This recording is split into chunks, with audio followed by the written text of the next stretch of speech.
Hi, welcome back to the Trust Your Worth podcast, the podcast that helps you tap in to the power of knowing your worth. My name is Brittany, and thank you so much for joining me here today on the podcast whenever you're listening. Last week, we talked about building your community, so I hope you heard some things in there that helped you have the confidence to get out there and build your community and also to appreciate the one that you already have. Today I'm talking about when you feel like you don't matter, because sometimes it's hard to believe, like, oh, why am I even nice to people? Or like, why do I even matter? Is what I'm doing helping me or anyone? Like, I've asked myself those questions. A lot of things have been popping up for me lately, especially losing my sister to suicide, and I myself, who have contemplated suicide several times, have been really close twice, and I'm grateful that I did not make that choice. But to those who may be struggling right now and feel like you just don't matter, like no one's gonna miss you, like, we need you. We do. We need you here. We need you and your light and who you are, because you do matter. So that's what I want to talk about today.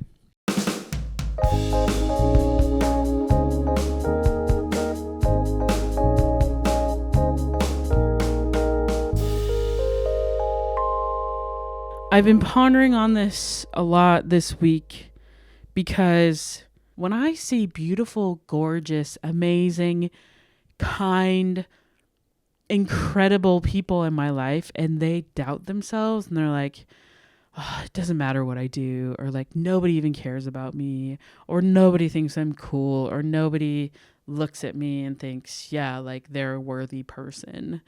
No, that couldn't be further from the truth. I literally have seen people being admired from afar. When somebody tells me about somebody I know and they're like, oh yeah, so-and-so was so great, I try to relay the compliment, because you do not know how many people actually admire you from afar. They just haven't had the courage to tell you. But like when they think of you, they smile. When they think of you, they think of someone who's awesome, or maybe even someone they admire or they want to be like. And you'll just never know, because maybe they don't feel like they're in your immediate circle, or just like, I'm telling you, you have so many silent cheerleaders and admirers from afar. And here are some examples of people who have mattered to me, who have made a significant difference to my life, and I don't even remember their name. I have no idea who they are. They just came into my life like a shooting star and then left it as quickly. And I still am so grateful for their impact, and they mattered to me. I felt like, the story about the starfish. There's hundreds of starfish that get washed up onto a beach, and if they get left there in the low tide, when it all dries up, there's no more water, they just die. So somebody's going around throwing them back into the ocean, and this person comes up to them and is like, why are you doing that? Like, there's too many. There's no way you're going to make a difference. And then the person throwing them in just says, it mattered to that one starfish. It made a difference to that one starfish. So in these moments, I felt like that one little starfish who for a moment mattered. And I'm so grateful that these people were able to just extend a little act of kindness to help me in that moment. These are the shooting stars, I'm going to call them, who saved this little starfish. So one time I was driving back from Lake Powell. My dad had asked me to drive the Sea-Doos behind us, and the trailer was broken. Like the taillights on it were broken, and they just were not getting power. So we literally got pulled over by the cops, and he's like, you have to fix this, or I'm going to give you a ticket. I'm like, okay, we'll just pull over. So we pull off on the next exit, literally some random street, and I don't know how to fix cars. So I just don't know what to do. So we're just looking at it. Nothing I'm doing, I'm fiddling with the cords. Nothing I'm doing is working to get these taillights on the trailer. And this man can see us struggling. He literally comes out of his house and is like, oh, what's going on? Like, oh, well, we can't get the taillights working. So I don't know what we're going to do. We didn't have money for a hotel or whatever. Like, kind of our only options was just like sleep in the car until my parents found us or get it fixed. Like, it was middle of the night. It was like, I can't remember. It's like, all I know is nighttime.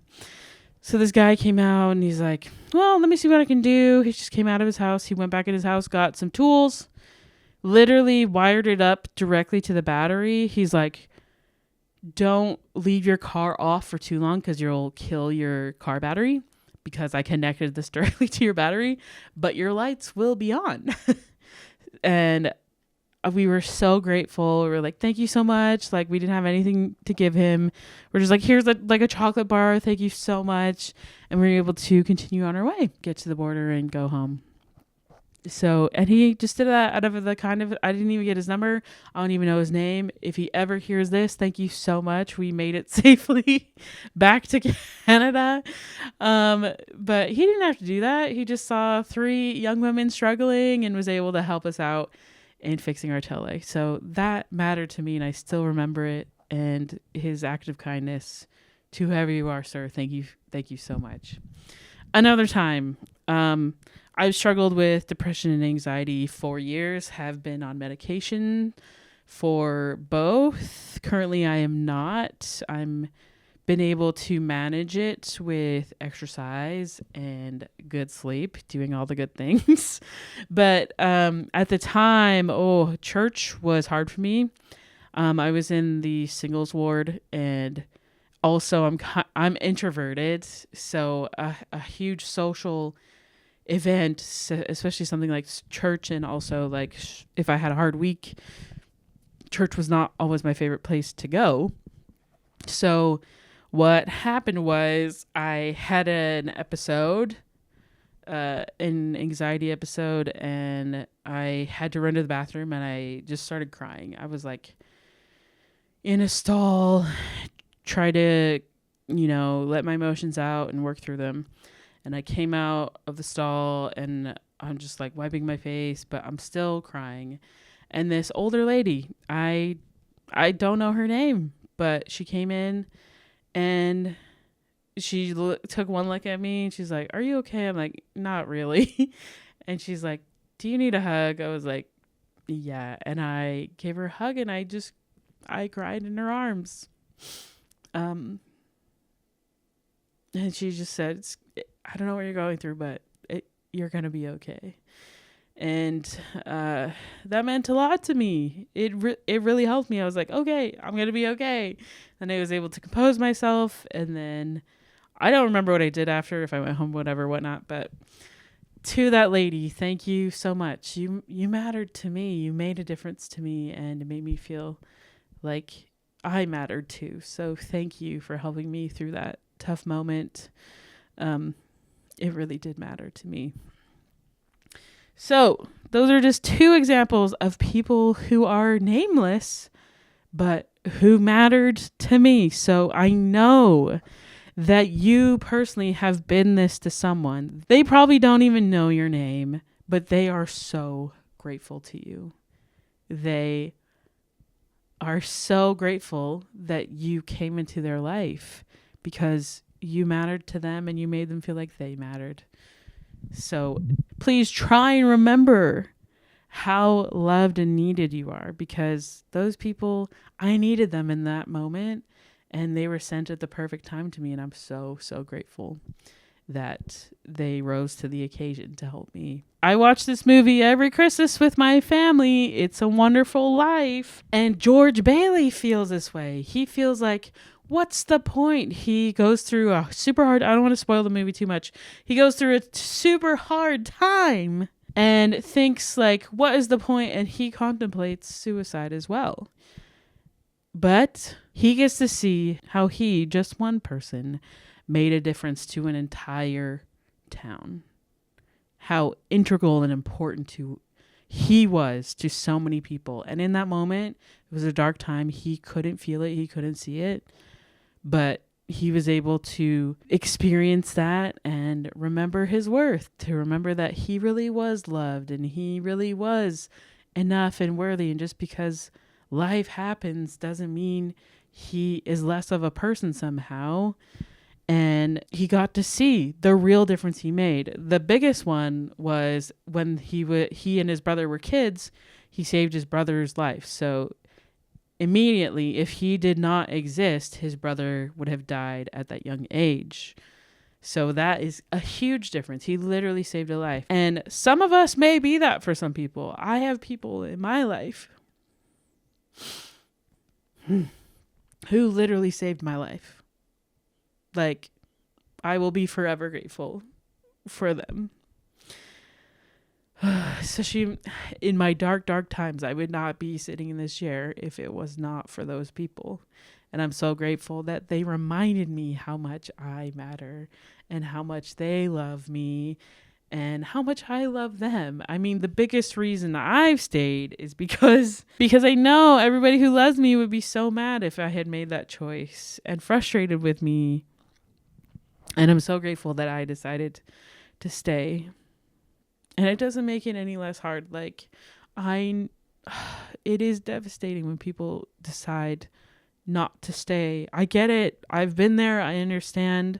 But if I can save somebody, if I can remind one person how worthy they are, then this whole thing will be worth it. I'd be happy to do it just for one person. So happy to remind you how loved and needed and enough you are, because we need you. Because you do matter. Everyone does. Especially you. And you make such a difference to those around you.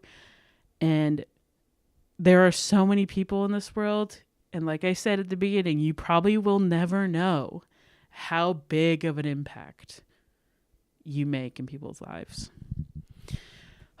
And maybe that's something wrong with our society. I wish we openly complimented others more, that it didn't seem so taboo, that we tell people often and with sincerity what they mean to us, especially those we love. They should know that you love them, because so many of us doubt. I struggle with abandonment issues, and it is hard for me to believe that I am loved.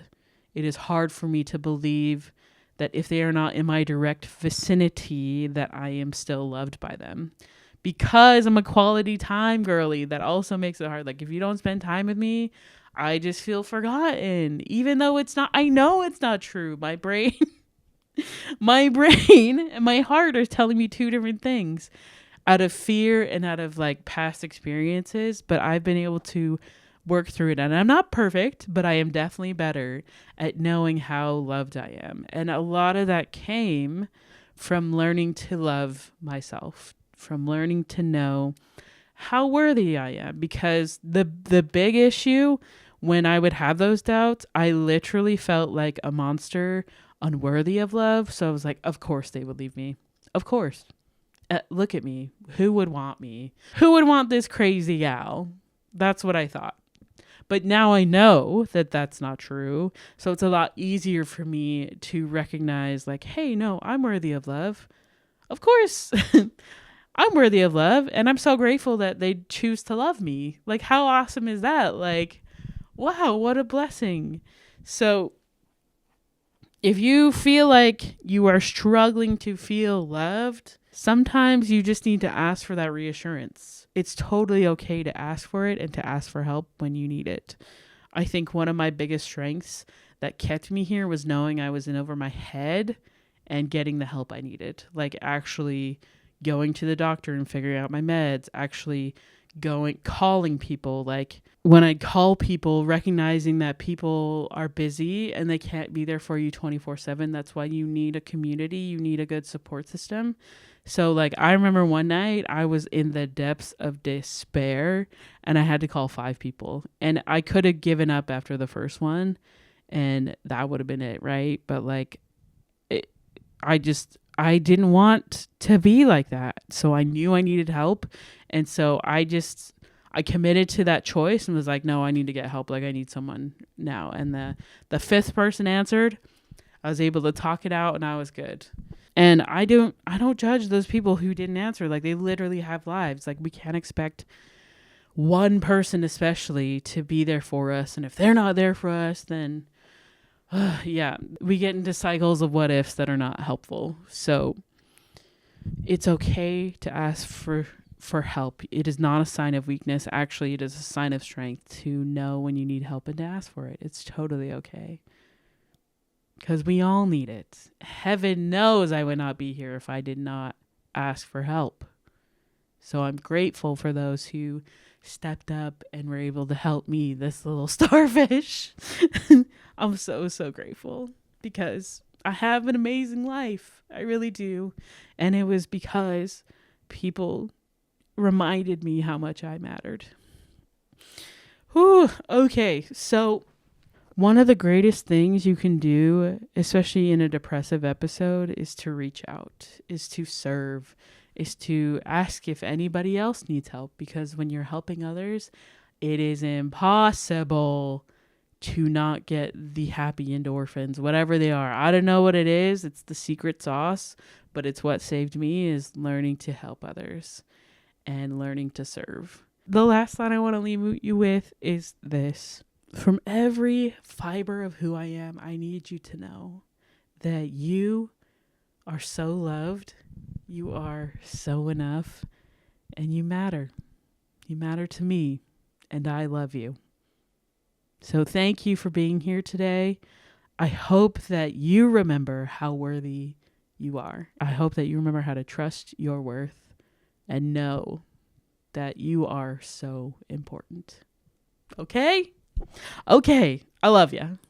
I do.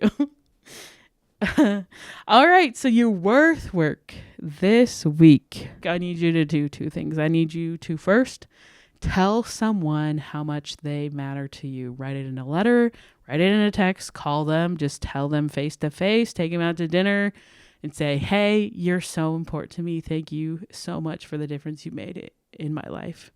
Ooh, I'm getting emotional because I'm thinking of all the people who matter to me and who I'm going to tell that they matter to me. And then your second assignment is to write down 5 things that you love about yourself. And I'm only allowing one physical thing. The rest of them have to be the core of who you are. So I have always loved my hair. That's my one physical thing. I love how kind I am. I know I'm kind. I love that I love goofy things. That I'm excited about Wicked and Funko Pops. And I just unapologetically love those things. I love how loyal I am. I am an excellent, excellent friend. All of my friends will tell you that. What is that? That's 3 things. What else? I love how creative I am. I get to have such a fun time creating things that hopefully help people, but I also do it for me. It's because I love to do it. And lastly, I love how far I've come in my work journey. I'm so proud of how much I know how worthy I am. Like, the difference is night and day. If you would have talked to me like 3 years ago, you would have met a different girl. Wow. I'm so proud of myself. Anyways, those are the 5 things that I love about myself. So that's my worth work done for this week. So those are just examples. So write 5 things, only 1 physical is allowed, but the rest are things about you, about your core, that you love about yourself. Okay. All right. I hope you have fun with the worth work this week. Also telling someone you love them. That's just one of my favorite things to do, is to let people know how much they matter. Okay. So you matter too. As always, you can find me at trustyourworth.com or on Instagram at trustyourworthpodcast, and on TikTok. Still catching up on those. Also YouTube. And if you want to follow my fun page, that is at Brittany_LELLE on Instagram, and on TikTok it's just at Brittanyelle, at BritNeyelle.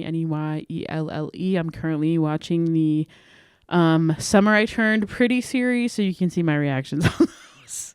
And I'm having a fun time. Okay. And if no one has told you today, you are a glorious starfish, and I'm so grateful that I know you and you matter. And don't forget to trust your worth.